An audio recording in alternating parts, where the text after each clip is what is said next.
माली वासी एक मर्तबा फिर आपको खुशामदीद कहता है और आप देख रहे हैं इस वक्त नया दौर टीवी। आज हम आपको नए आर्मी चीफ आसिम मुनीर के बारे में मुजम्मल सोहरवर्दी साहब का लिखे हुए एक आर्टिकल के बारे में बताएंगे। वो लिखते हैं कि जनरल आसिम मुनीर मुल्क के नए आर्मी चीफ नामजद हो चुके हैं। इनकी समरी पर दस्तखत हो चुके हैं। इसलिए एक अमूमी राय यही है कि इस हवाले से तनाज़ा खत्म हो गया है। ताहम अब यह अहाता करना जरूरी है कि यह फैसला कैसे हुआ, इसके मुहर्रिकात क्या थे, कौन क्यों नहीं बन सका और कौन क्यों बन गया। पहली बात, जनरल कमर जावेद बाजवा तौसी लेना चाहते थे। ये दुरुस्त है कि इनकी पोजीशन यही थी कि वो तौसी नहीं चाहते, लेकिन फिर भी वो तौसी की कोशिश में थे। इनके दो गेम प्लान थे। पहला ये कि इन्हें आर्मी एक्ट के तहत जितनी मुद्दत के लिए तौसी मिल सकती है वो मिल जाए, और अगर ये मुमकिन ना हो तो वो अपनी मर्जी का अगला आर्मी चीफ लें। इस मकसद के लिए वो एक मरबूत हिकमत अमली पर काम कर रहे थे। अगर देखा जाए तो इन्होंने इसके लिए एक माहौल भी बना लिया था। मुल्क की बड़ी अपोजिशन जमात और इसके लीडर इमरान खान को भी इनकी तौसी पर कोई एतराज नहीं था। इसलिए अगर हुकूमत इन्हें तौसी देने की बात करती तो इमरान खान कबूल कर लेते। इस तरह इनकी तौसी पर एक कौमी इत्तफाक राय का माहौल मौजूद था। इसी कौमी इत्तफाक राय की कोशिश में इन्होंने इमरान खान के साथ काफी नर्म रवैया रखा, जिसकी वजह से इमरान खान का लाडले का तासुर बन गया। यहाँ यह अमर भी काबिल जिक्र है कि जनरल कमर जावेद बाजवा ऐसा पहली बार नहीं कर रहे थे। अपनी पहली तौसी के मौके पर भी वो विकेट के दोनों तरफ खेले थे। इसीलिए उन्होंने आर्मी एक्ट पर सबसे वोट लिए थे। इस बार भी वो इसी गेम प्लान पर काम कर रहे थे। मैं समझता हूं कि हुक्मरान इत्तेहाद के हाथ से पंजाब हुकूमत का जाना जनरल कमर जावेद बाजवा के घर जाने की बड़ी वजह बना। सोने पे सुहागा चौधरी परवेज इलाही निजी महफिलों में कहते रहे कि वो जनरल बाजवा के कहने पर इमरान खान के साथ गए। इसलिए कहीं ना कहीं हुक्मरान इत्तेहाद में पंजाब जाने का गुस्सा था, जो इनको घर भेजकर निकाला गया है। जनरल बाजवा ये सोचते रहे कि पंजाब की सूरत में इनके हाथ में एक कार्ड है। जब भी पंजाब की बात हुई, जनरल बाजवा कहते तौसी के बाद मैं मजबूत हो जाऊंगा, फिर पंजाब को कर लेंगे, जबकि हुक्मरान इत्तेहाद इसे पहले चाहता था।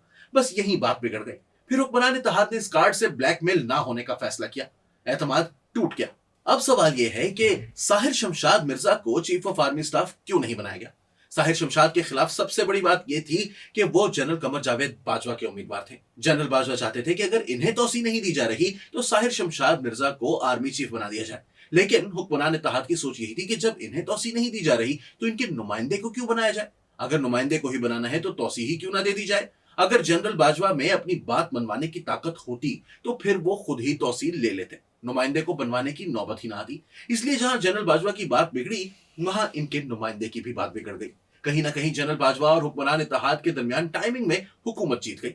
मामलात को तवील करने में बाजवा हारते गए और हुक्मरान इत्तेहाद जीतता गया। वजीर आजम शहबाज शरीफ का कोरोना बाजवा के लिए घर भेजने में अहम साबित हुआ है। जनरल बाजवा के बाद किसको चीफ बनाया जाए। अब सवाल यह था कि उसको चीफ बनाया जाए जो बाजवा का भी उम्मीदवार नहीं और इमरान खान का भी हिमायती नहीं। इसलिए जनरल फैज का तो कोई इम्कान ही नहीं था। इनका नाम लिस्ट में था लेकिन हुक्मरान इत्तेहाद की लिस्ट में नहीं। वो आखिरी चॉइस भी नहीं हो सकते थे। इसलिए जहां साहिर शमशाद मिर्जा इसलिए काबिल कबूल नहीं थे कि वो जनरल बाजवा के उम्मीदवार हैं, वहां जनरल फैज भी काबिल कबूल नहीं थे कि वो इमरान खान के हामी हैं। ये नहीं है कि जनरल फैज ने हुक्मरान इत्तेहाद से अपने लिए लॉबिंग नहीं की। वो तो अदम एतमाद से पहले भी लंदन में राब्ते में थे कि इनकी राह में रुकावट न डाली जाए। लेकिन इनके साथ मुल्क की सियासी जमातों का एतमाद का रिश्ता 2018 में ही टूट गया था। अब इन पर कोई एतबार करने के लिए तैयार नहीं था। अदम एतमाद इमरान खान नहीं, जनरल फैज के खिलाफ था। वो जनरल फैज का रास्ता रोकने के लिए था और इनका रास्ता तभी रुक गया था। जनरल बाजवा की तौसीह के लिए इमरान खान की रजामंदी भी जनरल फैज के लिए रास्ता खोलने की कोशिश थी, इन्हें गेम में रखने का फॉर्मूला था। कबल अज वक्त इंतखाबात का तूफान भी जनरल फैज को चीफ बनाने के लिए ही था। इमरान खान ने चीफ की तैनाती से कबल मुल्क में आम इंतखाबात के लिए जमीन आसमान एक कर दिया। फिर मार्च में इंतखाबात के लिए रजामंदी भी इसीलिए थी कि जनरल फैज की रिटायरमेंट अप्रैल में है। लेकिन इमरान खान मुल्क को शदीद अदम इस्तेहकाम का शिकार करने के बावजूद भी यह हदफ हासिल करने में नाकाम रहे। ये इनकी सबसे बड़ी नाकामी बन गई।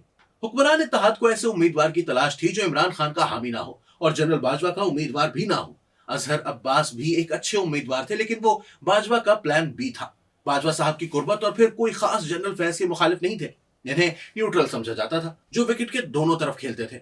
इनके बैक वक्त जनरल फैज से भी अच्छे ताल्लुकात थे और इनके मुखालिफिन से भी अच्छे ताल्लुकात थे। इनकी यही आदत इनकी राह में रुकावट बन गई। वैसे भी एक उमूमी राय यही है कि जनरल आमिर और जनरल नुमान सारी सर्विस में एक तरफ रहे, जबकि जनरल फैज और साहिर शमशाद एक तरफ, जबकि अजहर अब्बास दोनों तरफ रहे। यहाँ ये भी अहम है कि ये चारों कोर्समेट हैं, इसलिए ये सब कोई राज की बात नहीं। जनरल नुमान और जनरल फैज आईएसआई में भी इकट्ठे रहे, लेकिन तब वहां जनरल फैज का तूती बोलता था। दोनों के अच्छे ताल्लुकात नहीं थे। दोनों के आज भी अच्छे ताल्लुकात नहीं है। इसलिए जनरल नुमान एक चॉइस जरूर थे, लेकिन ये काफी नहीं था। जनरल आमिर पर जरदारी साहब की चॉइस का ठप्पा लग गया। इनका जरदारी साहब से कोई ताल्लुक ही इनकी राह में रुकावट था। नून लीग कोई रिस्क नहीं लेना चाहती थी, इसलिए जनरल आमिर का कोई चांस नहीं था। शायद जरदारी साहब को इसका अंदाजा था। वो इन्हें चेयरमैन ज्वाइंट चीफ बनवाना चाहते थे। इनका फॉर्मूला था कि जनरल आमिर के बनने से बाकी सब फारिग हो जाएंगे, खुद ब खुद रिटायर हो जाएंगे। इनका फॉर्मूला था चीफ नून लीग लगवा ले, चेयरमैन ज्वाइंट चीफ मेरा बन जाए। नून लीग इस पर तैयार थी, लेकिन फिर समरी रोक दी गई। बाजवा साहब ने भी खेल खेलना शुरू कर दिया और समरी के चक्कर में साहिर शमशाद का नाम आ गया। जनरल बाजवा ने भी भागते चोर की लंगोटी के मस्ताक जब अपना आर्मी चीफ ना बनते देखा तो chairman joint chief of staff committee पर मान गए। जनरल आसिम मुनीर की वाहिद मुस्बत बात इमरान खान की जानिब से इन्हें DGISI से हटाना था। इमरान खान इनके खुल्ला मुखालिफ थे। इमरान खान आखिरी वक्त तक इनका रास्ता रोकने की कोशिश करते रहे। वो खेलने की बात भी इनका रास्ता रोकने के लिए ही करते रहे। जो शख्स इमरान खान को बतौर DGISI कबूल नहीं था, वो बतौर आर्मी चीफ कैसे कबूल हो सकता था? जिसको इतवार वाले दिन DGISI से हटवाया था, वो चीफ बन गया। इसलिए वो बेहतरीन चॉइस थे। इसीलिए कुर्राफाल इनके नाम निकला। बाकी सब कहानी है। इनका सीनियर तरीन होना बेमानी है। अगर वो सीनियर तरीन ना भी होते तो आज के लिए बेहतरीन चॉइस थे। इमरान खान का इन्हें निकालना ही इनकी सबसे बड़ी खूबी बन गई थी। कुदरत का यही कमाल था। आपका मुजम्मिल सोहरवर्दी की राय के बारे में क्या ख्याल है? हमें अपने कमेंट्स में जरूर बताइए और अली वारसी को नया दौर के प्लेटफॉर्म से इजाजत दीजिए।